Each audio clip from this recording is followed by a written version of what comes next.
Get your filthy hands off that cane. The voice sliced through the quiet mansion like lightning through wet air. Mama Grace froze mid-reach, her frail fingers hovering above the carved walking cane resting on the edge of the table. The rain outside pounded harder, like drums keeping time with the tremor in her hand. I said leave it there.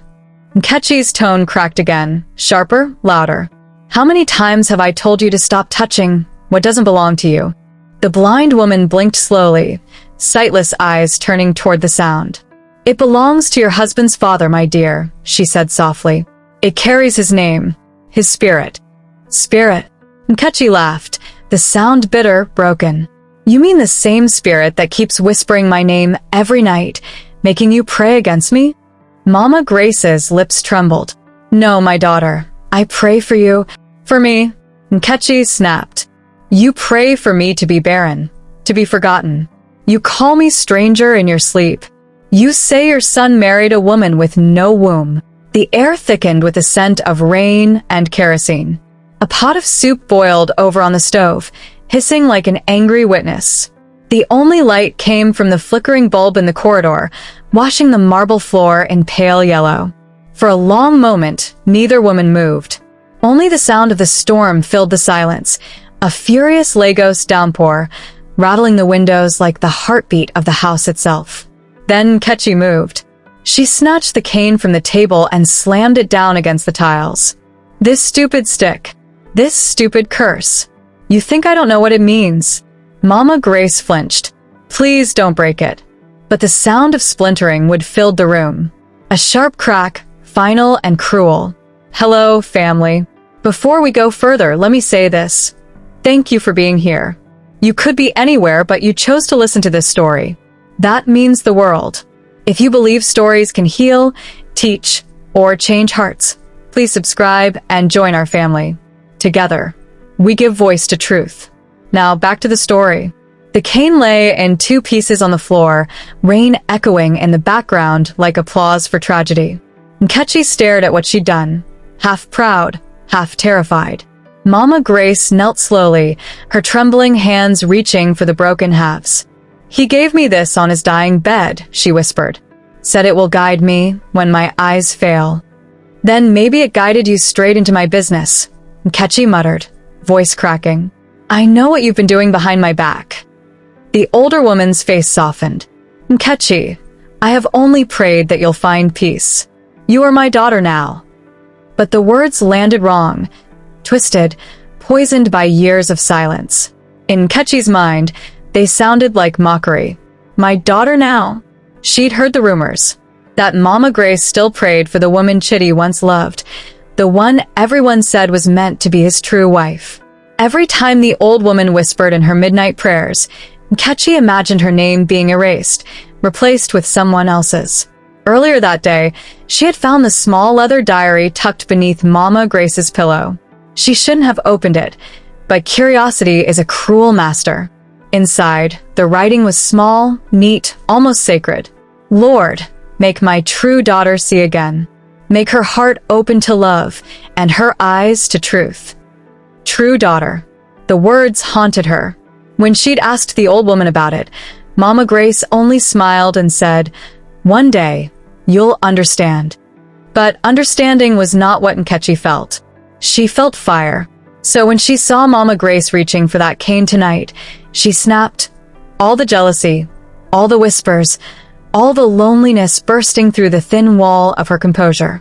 The rain softened outside. The silence stretched. Nkechi's breath came heavy, ragged.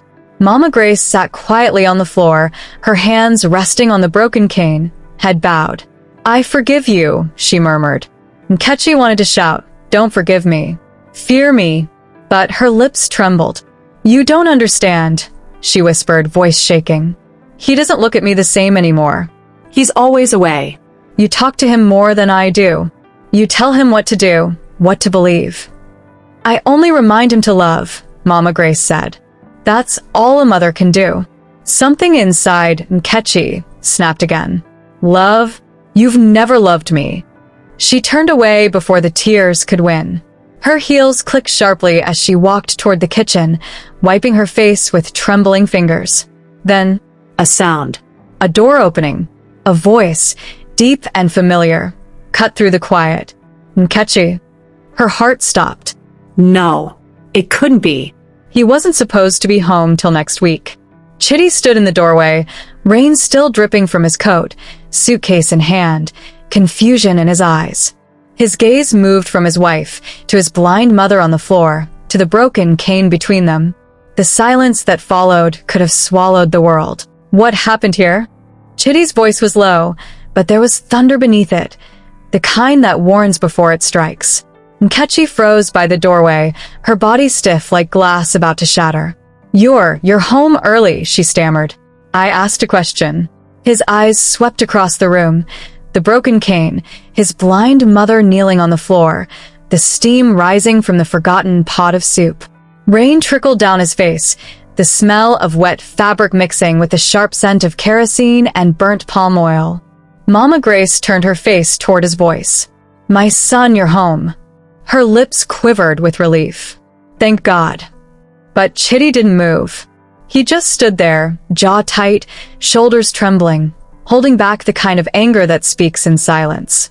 He set his suitcase down. "Mama, what happened?" Nkechi stepped forward too quickly. Nothing happened. She tripped. The cane fell, that's all. Mama Grace's had turned toward her daughter-in-law's voice. Her sightless eyes blinked once, twice. "That's not true, my son."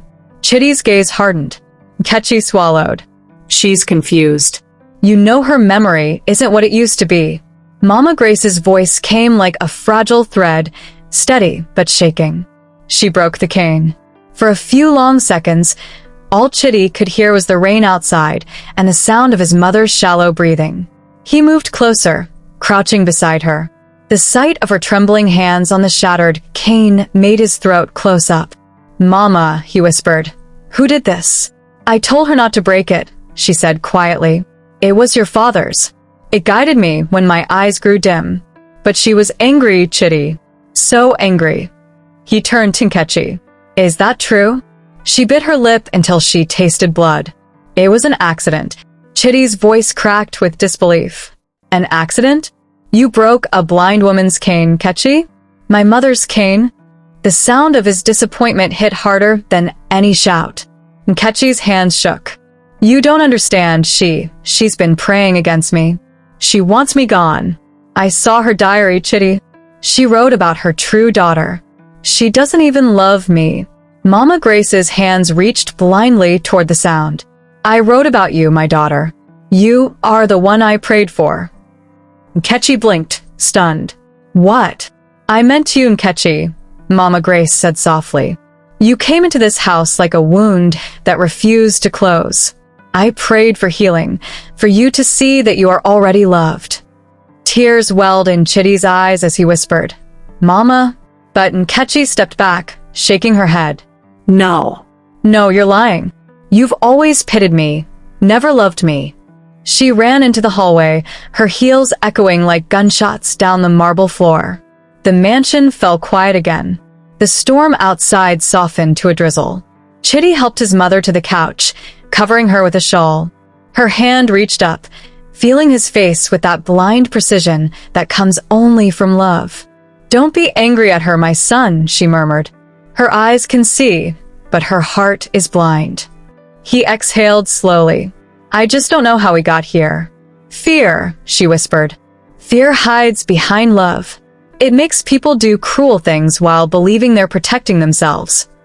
He looked down at the broken cane, the family crest still faintly visible on its shaft. A memory stirred. The day his father gave it to his mother. The promise he made to her. "When you can't see, this will remind you who you are." Now it was in pieces. And somehow, so was his home. Nkechi stood in the kitchen, gripping the counter, her reflection trembling in the window pane. Rain streaked down the glass, like tears she couldn't shed. Her phone buzzed. It was Amarachi. She hesitated, then answered. "Nkechi, are you crying? What happened?" "Nothing," she lied. "He came home early," Amarachi sighed. "I told you that woman's spirit isn't ordinary. Some old mothers, they hold powers, you know." "Stop," Nkechi whispered. Listen to me. If she's praying against you, you need to protect your home. Don't let her steal your destiny. Nkechi's chest tightened. I just wanted peace, she said softly. And you'll have it, Amarachi promised. But peace must be fought for. The line went dead. Back in the living room, Chitty stared at the broken cane again. Mama Grace's breathing had steadied. She was humming an old hymn, her blind eyes lifted toward nothing, or maybe toward something higher. He picked up both halves of the cane, holding them like fragile bones. Maybe it can still be mended, he murmured. Mama Grace smiled faintly. Everything can, my son. But not if we pretend it was never broken. He looked toward the hallway where Nkechi had disappeared, the faint sound of her sobbing echoing behind a closed door. And for the first time, he wondered, not if he could forgive her, but if she could forgive herself. Outside, the rain began again, soft at first, then louder, washing over the mansion like a restless memory. If you haven't subscribed yet, family, I'd love for you to join our family. Every view, every comment, every story shared helps someone heal from a fear they never named. Tell us where you're watching from. No, this can't be real. The cry came from deep inside Nkechi's chest, the kind of sound that's half pain, half disbelief. The diary trembled in her hands, pages old and yellowed, the ink slightly smudged from years of touch. Her fingers traced the words she'd missed before, the ones that had been hidden by a fold at the edge of the page. Lord, make my true daughter see again, not with her eyes, but with her heart. Let her know that love was never her enemy. The words blurred as tears filled her eyes. She was writing about me, Nkechi whispered. All along, it was me. She sank onto the bed, the rain still whispering against the windows, that same rhythm that had followed her for days. The house felt too quiet now, the kind of quiet that presses on your ears until you hear your own guilt echoing. Downstairs, Chitty's voice murmured faintly as he spoke to someone on the phone, probably his assistant. Mama Grace's hymn hummed through the walls, soft and trembling, like forgiveness knocking at the edges of shame. The diary had more, pages and pages of quiet prayers. Not curses, not resentment, just love, blind, patient, and endless. She is hurting, Lord. She hides it behind her pride.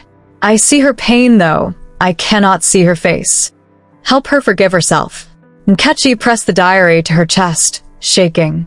Every word undid a lie she had told herself. Every sentence tore open another layer of shame. How could she have thought the woman who prayed for her was her enemy? How could she have believed Amarachi's whispers more than her own heart? Her mind replayed the scene over and over. The cane breaking, Mama Grace's small cry, Chitty's face when he saw them. You've gone too far, she thought. You can't fix this one. But then a memory surfaced, her own mother's voice, years ago, before she died. Pride will build you a house of mirrors, Nkem. You'll think you're protecting yourself, but all you'll see is your own fear staring back. The words landed differently now. Maybe it wasn't too late to open a door she had slammed shut herself. She stood up slowly and walked to the mirror. The woman staring back looked older than her 34 years. Beautiful, yes, but tired, the kind of tired that no sleep could fix. Her eyes fell on the broken pieces of the cane she had hidden behind the dresser. She knelt and touched the wood gently. There it was, the faint carving near the base. 3 letters, Okeo. Okri. The family crest. She remembered the jeweler Chitty had once mentioned, the man who could restore family artifacts. If she could fix the cane, maybe it would mean something. Maybe it could be a start. Later that evening, she approached Chitty in the study. He sat behind his desk, sleeves rolled up, glasses low on his nose, pretending to read a document he hadn't turned in 10 minutes. Chitty, she began quietly. He didn't look up. What is it? I read the diary again. He said nothing. She wasn't writing about another woman. She was praying for me. Silence. Then, softly, and now you believe her? Her voice trembled. I believe her now. Chitty leaned back, exhaling. Do you know what it felt like, walking in and seeing you standing over her like that? You were someone else, Nkechi. Someone I didn't recognize. I know, she said. And that's what frightens me the most. Her hands fidgeted at her side. I found a craftsman who can fix the cane. Let me take it tomorrow. Chitty looked up at her then, eyes tired, but less hard. If that's what you need to do. She nodded, turning to leave, then paused. Chitty, I don't expect forgiveness, but I want you to know I never meant to hurt her. I was so afraid of losing everything I love. He stared at her for a moment, then said quietly, Fear makes us destroy the things we love most. His words lingered long after she walked out. That night, Mama Grace sat alone in her room, humming a lullaby from her childhood. Her hands traced the air as though following invisible threads, each one a prayer. The door creaked open. Footsteps approached. Mama, came a small, broken voice. Can I sit with you? Mama Grace smiled. You already are, my daughter. Nkechi knelt by her side, resting her head on the older woman's lap. For the first time in years, she didn't care about makeup, composure, or control. I thought you hated me, Nkechi whispered. No, child. I pitied you. There's a difference. The old woman's hand found her hair, smoothing it gently. You've been fighting ghosts that never existed. Tears fell freely now. I broke your cane. Mama Grace smiled faintly. You can mend what breaks, but only if your heart bends first. Outside, thunder rolled softly. The rain started again, but this time it felt gentler, like the world exhaling after holding its breath too long. Nkechi closed her eyes, listening to the sound of it. It wasn't just rain anymore. It was rhythm. It was release. And somewhere deep inside her, something cracked open, not in pain, but in surrender. Why did I even come back that night? Chitty's voice broke the dawn silence. He stood by the balcony, his silhouette framed by the soft gray light that followed a night of rain. The city still glistened, wet and quiet, as though holding its breath for whatever would come next. He hadn't slept.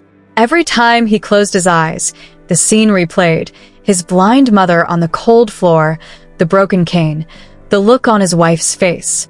He ran a hand down his beard and whispered again, Why did I come back? Because something had pulled him. That was the truth. Something stronger than logic, something that had made him cancel a business meeting, get on a night flight from Abuja, and drive through a thunderstorm to Lagos without telling a soul. It wasn't guilt. It wasn't homesickness. It was something else. Something that had begun 3 days earlier, when he received a small brown envelope at his hotel.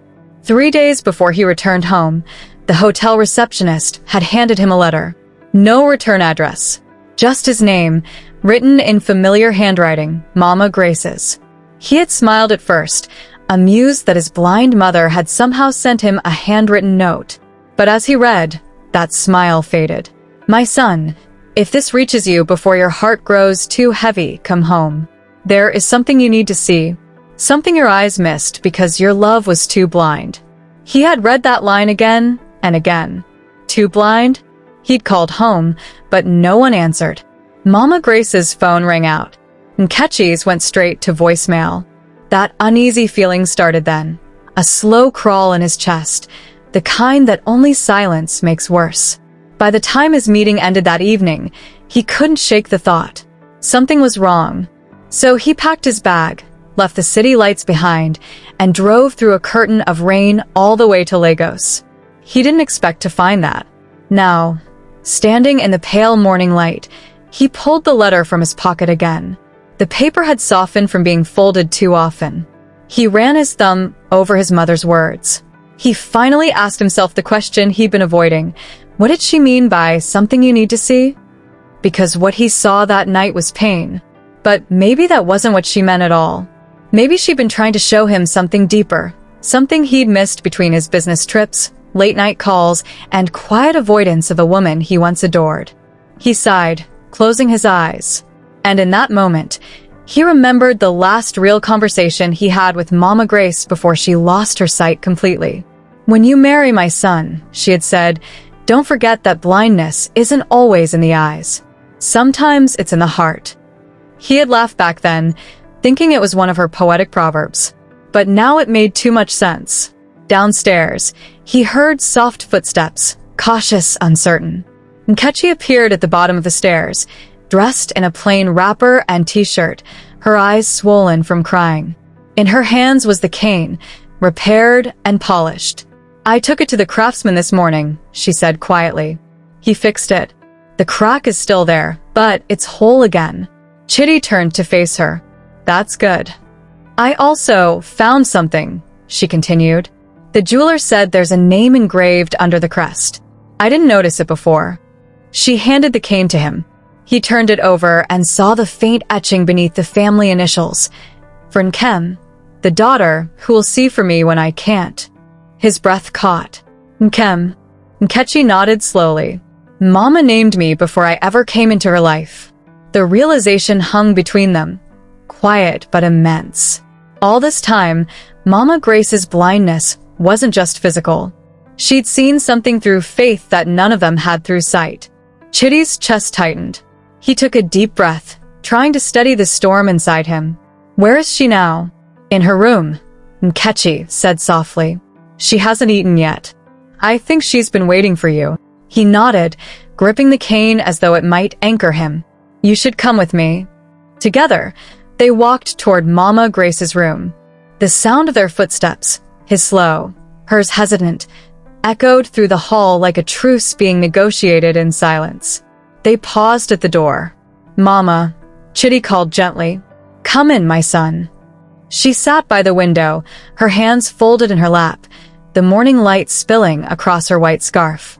She smiled as they entered. "You came early," she said. He kneeled beside her, placing the restored cane on her lap. "I came home because you called me." She ran her hand over it, feeling the smooth wood, the faint crack, the crest. Then her fingers touched the inscription, and her smile widened. "It's back where it belongs," she murmured. "Just like both of you." Nkechi lowered her eyes, guilt burning behind her lashes. "Mama, I don't deserve." "Hush," the old woman said. "You've already been forgiven. The day you wept, heaven heard you." Nkechi's tears fell freely now. "I broke everything that mattered. And you're fixing it," Mama Grace replied. "Piece by piece." "That's how love works." Chitty's throat tightened. He took his mother's hand in one of his wife's in the other. The three sat together, blind, broken, and slowly healing. Outside, the rain began again. Soft this time, gentle as a lullaby. But as they sat there in fragile peace, none of them noticed the shadow standing outside the gate. A man in a dark coat holding a second letter identical to the one Chitty had received. He slid it under the gate and walked away, disappearing into the rain. The letter read, "The truth you saw was only half the story. Come find me before it's too late." Knock. Knock. The sound was soft at first, then louder, steadier. 3 deliberate knocks on the iron gate. Chitty looked up from the breakfast table, the newspaper forgotten beside his untouched cup of tea. Rain still fell lightly outside, the kind that blurs the morning and makes every sound echo a little too long. Nkechi was in the kitchen, helping Mama Grace with her porridge. The old woman's laughter, soft, forgiving, floated down the hallway like music. It was the first time laughter had filled the house in weeks. Another knock came. This time, it carried weight. Urgency. Chitty pushed back his chair. "I'll get it," he said. He stepped into the drizzle, bare feet against the wet tiles. The gate creaked as he opened it, revealing a tall man in a rain-soaked coat. His face was shadowed by a hat, his voice calm but cold. "Good morning, Mr. Okery." Chitty frowned. "Do I know you?" The stranger reached into his coat and pulled out a small brown envelope, identical to the one Chitty had received days earlier. "You read the first letter," the man said. "Now you need to read the second." Chitty hesitated, eyes narrowing. "Who sent this?" The stranger gave a small, sad smile. "You'll find out soon enough. Just read it before the rain stops." Then, without another word, he turned and walked away, disappearing down the narrow street like a ghost who'd kept his promise. Chitty looked down at the envelope. His hands trembled slightly as he tore it open. Inside was a folded note and an old photograph. The note was short. What your wife fears, your mother knows. What your mother hides, the girl remembers. The photograph was older, at least 20 years old. It showed a young woman holding a baby wrapped in a patterned cloth. The woman's face was half-turned, but the resemblance was unmistakable. It was Mama Grace. But the child wasn't him. He stared at the picture for a long moment, the rain blurring the edges. Then he turned and ran back inside. Mama Grace sat at the dining table, humming to herself. Nkechi poured her tea carefully, smiling faintly. Careful, Mama, it's still hot. Thank you, my daughter, she said warmly. It smells good already. Chitty's voice cut through the warmth like a knife.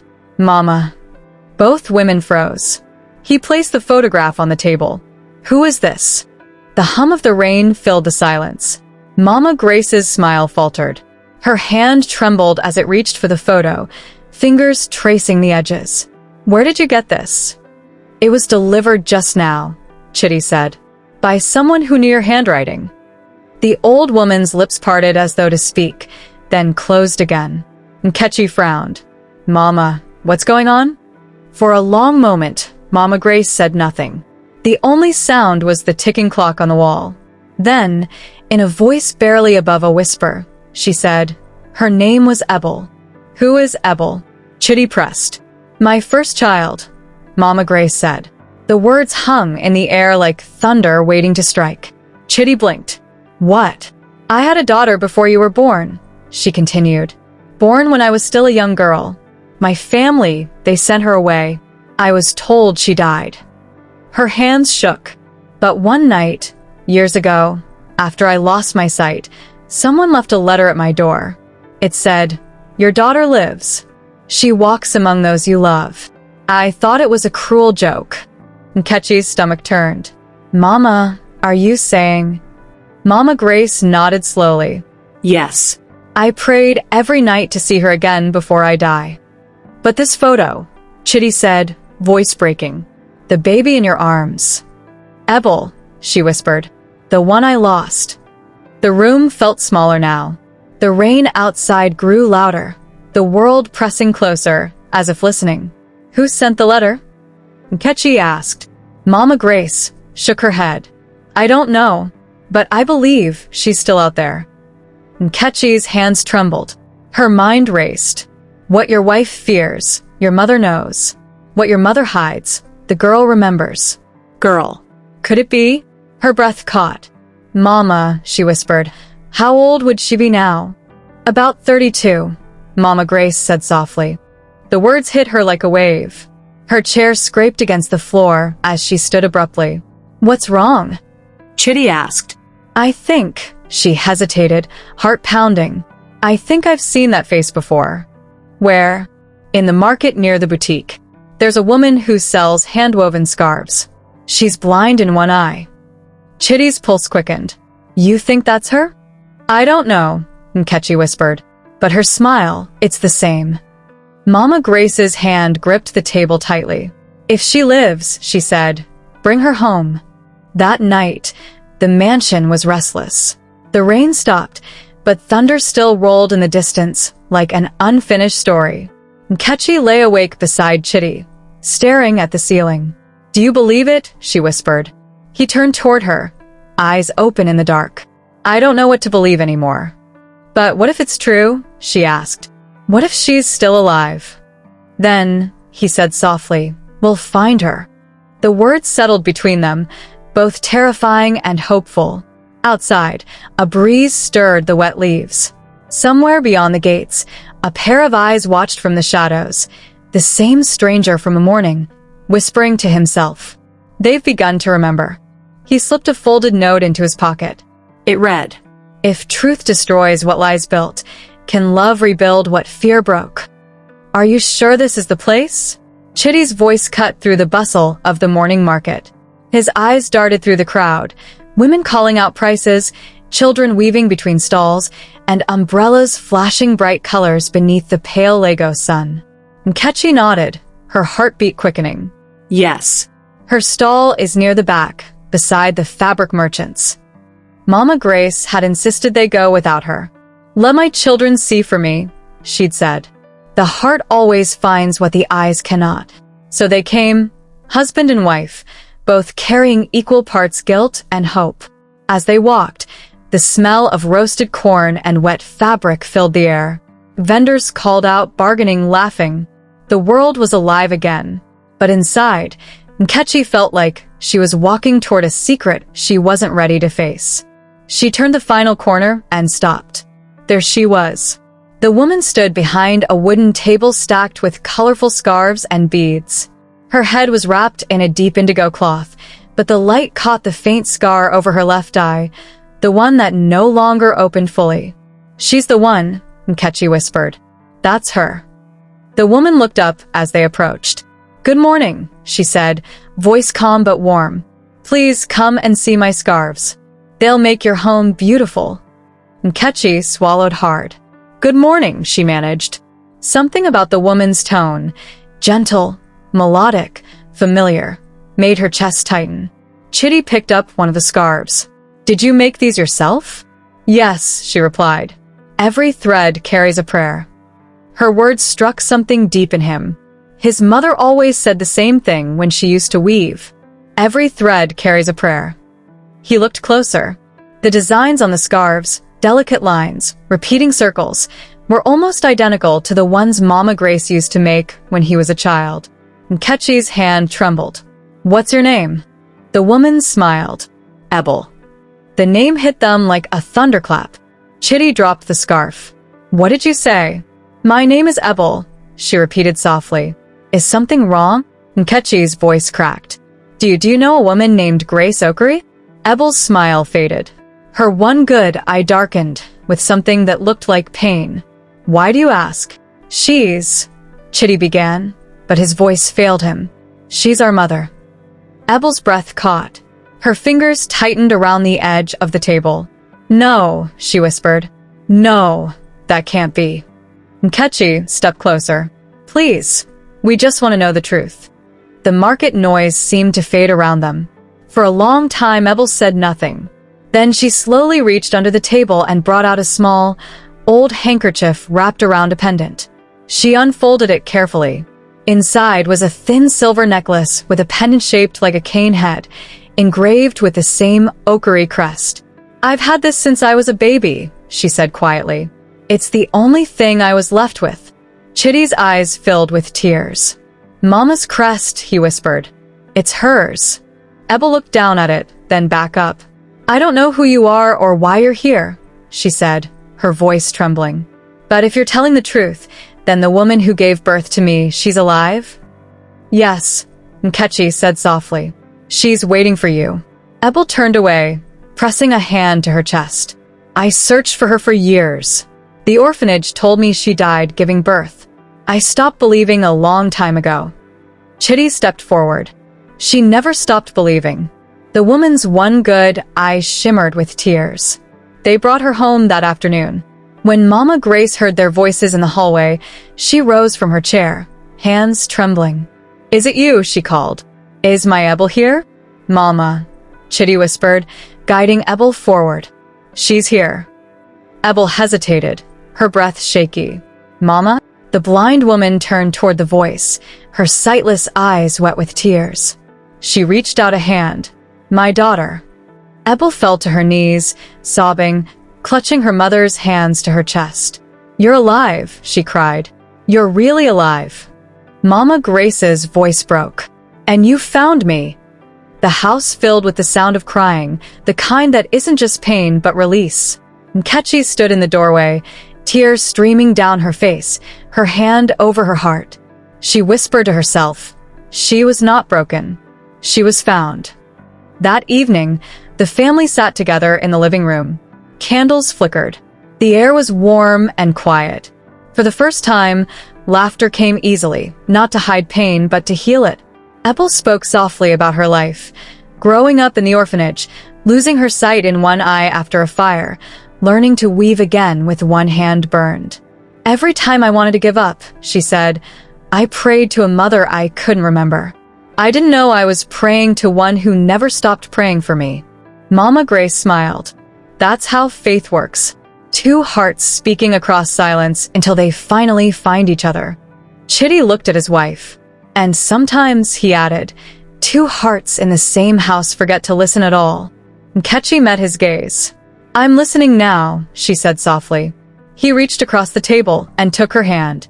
But outside, the same stranger stood under the mango tree, watching the light spill through the mansion windows. He smiled faintly, whispering to himself, one truth brings peace, another will bring fire. He pulled out a third letter, this one sealed in black wax, and slipped it into his coat. Tomorrow, he murmured, they will learn why I came. Lightning flashed across the sky, painting his face for the first time. The night was too still for Lagos. No thunder, no rain, just the hum of distant traffic and the occasional chirp of a restless cricket. Inside the Oakary mansion, candlelight danced across smiling faces. For the first time in years, the air was light. Mama Grace sat on the couch with Ebel's head resting gently on her lap. Nkechi watched them, her heart soft and strange. It felt almost unreal, like the house had been holding its breath all this time and finally exhaled. Chitty walked to the balcony, gazing at the stars. It's peaceful tonight, he murmured. But peace never lasts long in stories like this. Because just as he spoke, the front gate creaked open. The guard's voice called from outside, nervous and uncertain. Sir, there's someone here asking for you. Chitty frowned. At this hour? The guard hesitated. He says he's your father. Silence. For a moment, no one moved. Chitty blinked slowly. What did you say? The guard's voice cracked. He said his name is Chief Oakary. Mama Grace's head snapped up, her blind eyes suddenly wide. Ebel gasped, hand flying to her mouth. That's not possible, Chitty whispered. My father has been dead for 18 years. The guard stammered again. Sir, he's outside. And he has a letter for you. They all hurried to the foyer. The front door opened with a low groan, letting in a gust of cool night air. A tall man stood at the gate, his outline sharp against the moonlight. He wore a long coat, his posture proud, almost regal. But his face was unmistakable. Papa. Chitty breathed. Mama Grace clutched her chest. No, it can't be. The man smiled faintly. It's me, Grace. She swayed, almost fainting. Nkechi rushed forward to steady her. Chitty's legs moved before his mind could catch up. He reached the man and touched his arm. Warm, solid. Not a ghost. Papa, how? Chief Oakary's voice was low, gravelly. I've come home to finish what I started. They led him inside. No one spoke. The air was thick with the impossible, shock, awe, fear. Mama Grace sat trembling, her hand pressed to her lips as tears streamed down her cheeks. Where have you been? She finally managed. We buried you. The old man gave a weary sigh. What you buried was the man I used to be. I had to disappear, Grace. For all of you. Disappear? Chitty said sharply. For 18 years? Chief Oakary's eyes found his son's. Because the truth would have destroyed this family. He pulled a small bundle of papers from his coat and laid them on the table. The pages were weathered, the ink faded. Nkechi leaned forward. What are those? Letters, he said simply. The ones I never meant for you to read until now. Mama Grace reached out, fingers trembling over the papers. What truth, my husband? He hesitated, then looked at Ebel. The truth about her birth. Ebel stiffened. What do you mean? Chief Oakary exhaled heavily. Grace, you were never meant to raise that child. The room froze. What are you saying? Mama Grace whispered. The day you gave birth, you were unconscious. The baby you held, the one they told you was yours, was not yours. The midwife made a mistake. Your real child died at birth. No, Mama Grace cried. He nodded sadly. But when the mistake was discovered, it was too late. The orphanage had already taken the other baby away. I found out years later.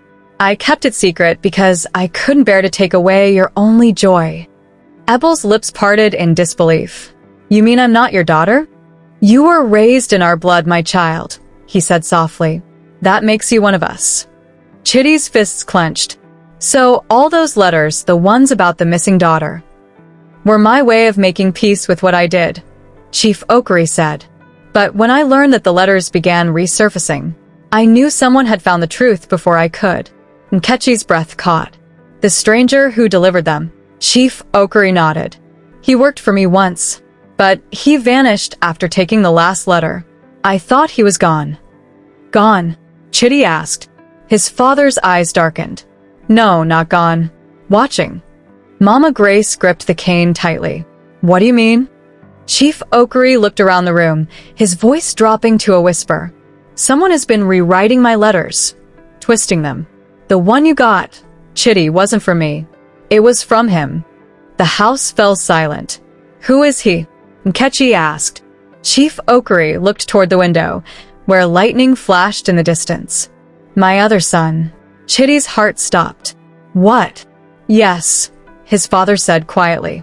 The child I had before I married your mother. He's been hiding all these years, waiting for his turn.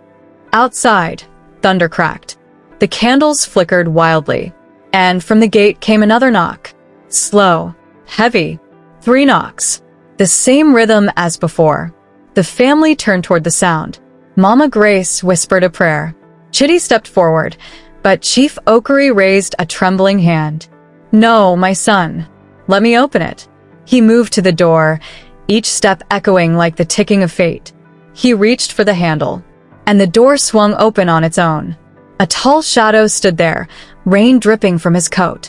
He smiled, the same cold smile as the stranger before. Good evening, father, he said. Did you miss me? Family, what just happened? The man they buried is alive, and the ghost writing letters has a name. What does this mean for the Oakery family, and who really belongs to their bloodline? If your heart's racing right now, you're not alone. Subscribe, share, and tell us where you're watching from. Because in part 2, the secrets buried beneath the Oakery mansion...